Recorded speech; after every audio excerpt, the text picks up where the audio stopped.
Bismillahirrahmanirrahim. Assalamualaikum warahmatullahi wabarakatuh. Perkenalkan, nama saya Muhammad Muhajirin. Hari ini saya bersama Kang Ihsan. Kita berada di ruang konseling dan insya Allah hari ini saya akan mempraktikkan salah satu teknik konseling, yaitu pendekatan naratif konseling. Baik, Kang Ihsan, sudah siap masuk dalam sesi konseling? Ya, sudah siap. Oke.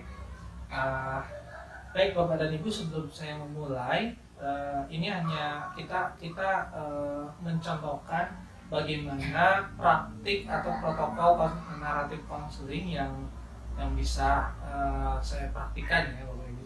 Jadi ini kita sifatnya adalah role play seperti itu. Oke, Kang Ihsan, terima kasih sudah mau hadir dalam sesi konseling ini. Ya, sama-sama. Kira-kira apa yang ingin kita selesaikan hari ini? Mungkin saya punya permasalahan tentang terlalu mencemaskan masa depan, sehingga ketika saya mengambil keputusan jadi ragu dan ada ketakutan dan memang sulit tegas aja jadinya. Oke, jadi Kang Ihsan merasa sulit mengambil keputusan dan sulit tegas, baik itu kepada orang lain maupun kepada diri sendiri. Ya, seperti itu. Oke.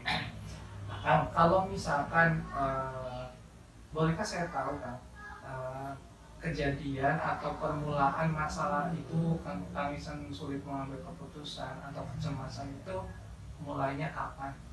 Karena mungkin gini, ketika yang saya rasakan awal mulanya itu karena pendidikan dari orang tua yang selalu melarang-larang, sehingga orang tua pun saya lihat ada kecemasan, oh kamu jangan ini, takut seperti itu, sehingga saya ke depan juga jadi agak ragu juga apakah ini mampu atau tidak gitu, harus didorong dan harus memang ada tekanan yang hebat baru bisa, tapi kalau misalkan diri sendiri agak susah gitu. Oke.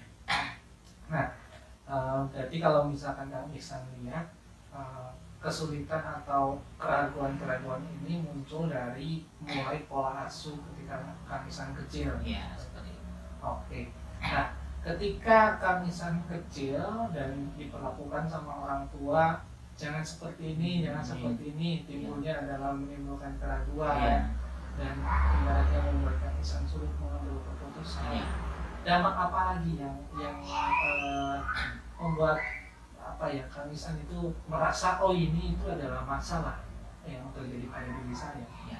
Dampaknya ketika misalkan contoh ketika dulu saya lulus dari Alia sendiri, awalnya saya ingin lanjut kuliah, tetapi orang tua gimana kalau misalkan nggak punya uang, gimana kalau misalkan seperti ini, jadi saya bingung, saya kerja apa, kuliah yang memang posisinya nggak punya misalkan biaya nggak ada gitu untuk orang tua, jadi saya ngambil keputusan yang memang ya udah saya nggak kuliah aja gitu, seperti itu, dan memang beberapa bulan misalkan nganggur seperti apa.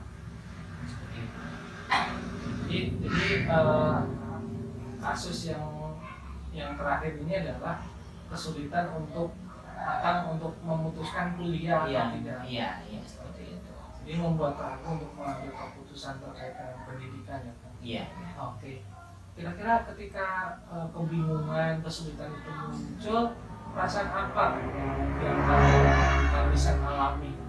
Yang jelas karena ada tekanan dalam diri itu buat ingin kuliah, terus melihat kenyataan seperti ini, ada cemas juga, ini seperti apa nih, apa yang harus saya ambil. Saya takut kalau misalkan saya ngambil kuliah resikonya yang memang itu, kalau saya enggak pun resikonya ada resiko di belakangnya, jadi saya gampang juga ada kecemasan juga gitu. Antara dua itu seperti apa yang lebih enak. Jadi satu sisi ingin kuliah, tetapi satu sisi juga ada kecemasan. Iya. Oke, terima kasih Kang. Nah, saya tertarik dengan Kang yang mengalami kecemasan ini. Nah, seberapa dalam perasaan cemas yang Kang rasakan? Kalau misalkan ada skala 1 sampai 10, 1 itu biasa saja, 10 itu adalah sangat cemas, kira-kira Akang berada di angka berapa? Kalau saya ketika ngambil posisinya kemarin, ketika ngambil kuliah pertama saya ini, saya ada di posisi sekitar ke-8 lah, cemas ya. Kadang jadi susah tidur gitu, ngambil keputusan ketika misalkan udah saya kuliah bayar, meskipun saya punya uang, yaitu uangnya juga misalkan memaksakan minjem karena memang saya pengen. Saya bingung, oh kenapa, gimana nih kalau misalkan kedepannya saya gak bisa bayar lagi gitu, atau misalkan nggak mengembalikan, atau misalkan gimana sih, kenapa kalau misalkan saya akhirnya tengah jalan saya berhenti gitu, bingung. Dan pikiran-pikiran itu mengganggu akal. Jelas sangat mengganggu ketika nggak bisa tidur saya. Dan di angka 8 itu akal nggak bisa tidur. Iya, nggak bisa tidur. Selain tidak bisa tidur, apa dampak apa lagi yang ditimbulkan oleh akan merasa cemas gitu? Yang jelas sih ke apa ya? Jadi diam aja, nggak banyak ngomong. Kalau misalkan ditanya, diam. Di rumah kalau ditanya ya diam aja gitu. Kalau biasanya bisa interaktif, kalau misalkan lagi bingung, lagi cemas seperti itu, ya diam. Jadi lebih cenderung diam dan mengurung diri. Iya. Baik Kang, terima kasih sudah mau terbuka dengan saya terkait dengan cerita, pola, alur kenapa masalah itu muncul, yaitu mulai dari tadi Akang cerita mulai dari pola asuh orang tua dan segala macam. Nah, di sini ada format nanti ya yang sudah saya sediakan, yaitu kita coba nanti akan coba ceritakan kembali terkait dengan cerita yang tadi, dampaknya yang sudah ada. Tapi sebelum kesana kan saya ingin menyimpulkan dari mulai dari kebingungan Akang, kemudian ketidakberanian Akang untuk mengambil keputusan, timbul rasa kecemasan, kemudian mengganggu kehidupan Akang, sampai pada akhirnya adalah berdampak pada relasi dengan orang tua, relasi dengan teman, atau relasi dengan orang yang Akang pinjami gitu kan. Nah, kira-kira nama apa Kang yang mungkin ini itu biar kita ngebahas masalah ini itu mudah menyebutkannya gitu. Kira-kira kalau misalkan kita kasih nama masalahnya, itu nama masalahnya apa? Si cemas, Pak. Karena itu yang memang selama ini bagi saya jengkel, kenapa harus cemasnya keterlaluan gitu, si cemas aja. Si cemas ya. Cemas ya. Kita kasih nama cemas.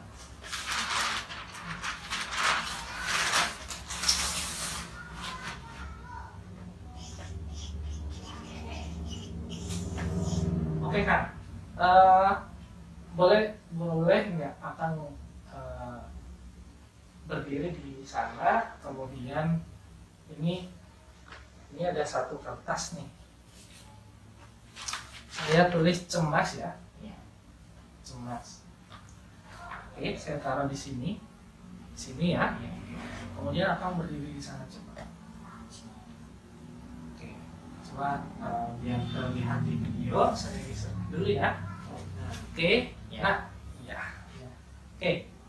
Ketika akan berada dalam posisi lingkaran ini, atau bayangkan di sini ada sebuah lingkaran, dan akan fokus pada cemas yang tadi akan namanya ini. Kira-kira perasaan-perasaan apa lagi yang muncul pada diri Akang? Jelas deg-degan juga, karena dalam pikiran apa yang akan terjadi setelah ini, bingung ya. Seperti itu mungkin. Selain deg-degan apa lagi Kak? Paling blank aja, bingung gitu, mau ngelangkah A atau B. Iya, yang jelas seperti itu. Oke, terima kasih Kang. Silakan duduk kembali Kang. Baik, Bapak dan Ibu sekalian, ini adalah contoh awal, tahapan langkah awal dalam kita melakukan protokol konseling naratif. Jadi kita membangun cerita, mendengarkan cerita konseli. Jadi yang perlu dicatat adalah, pertama adalah terkait dengan pola datangnya masalah itu seperti apa, kemudian dampaknya itu sudah mulai dari sudah berapa lama intensitasnya, kemudian tingkat kedalaman itu bebannya. Tadi saya menggunakan teknik scaling question, yaitu skala 1 sampai 10. Kemudian berikutnya adalah keluasannya, dampak masalah itu kepada siapa saja. Ada dari dampaknya itu kepada orang tua, kepada diri sendiri, kemudian kepada orang yang Kang Ihsan pinjam uang untuk biaya pendidikan, dan relasinya terhadap teman-teman di tempat kerja ataupun yang lainnya.